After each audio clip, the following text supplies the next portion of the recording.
இப்போ சமீபத்தில் two angry மேன்னு சொல்லிட்டு ஒரு இது பார்த்தேன். ஒரு பயோபிக் வந்து ஜலீல் ஜாவித்தை பற்றி.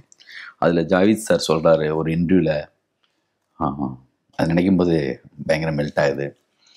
இந்த ஜிப்பாவை கதை சொல்ல போகிறதுக்காக ஒவ்வொரு முறையும் கிழிஞ்சதை தச்சு தச்சு தச்சு போட்டு போவேன். இந்த பாம்பே தெருக்களில் நடக்கும்போது எனக்கு தோணுச்சு, ஒரு முறை என்னிட பற்றி ஃப்யூச்சரில் ஒரு டாக்குமெண்ட் எடுத்தா நான் சொல்கிறதுக்கு கண்டென்ட் ரெடி ஆகிட்டு தான் நினச்சேன்.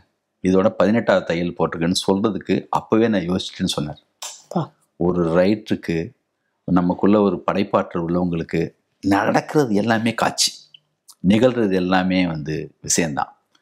அதான் நான் சொல்லுவேன், நான் அசிஸ்டன்ட் இருந்தப்போ 1/4 கிலோ தக்காளி வாங்க கூட காசு இருக்காது.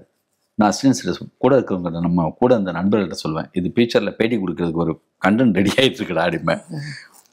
அடுப்பை பற்ற வச்சுட்டு இருக்கும்போது மண்ணெண்ணை பாதியிலே எரிஞ்சிரும், கீழே அண்டை கொடுத்து அதுக்கு வந்து பற்ற வைப்போம் அப்படின்னு நான் சொல்லுவேன். பேட்டிக்கு ரெடி ஆகிட்டு இருக்கடா மெட்டீரியல்னு சொல்லுவேன். வாழ்க்கையில் எல்லாமே வந்து என்னென்னா, நம்ம லைஃப்பில் நடக்கிற ஒவ்வொன்றுமே காட்சி தான்.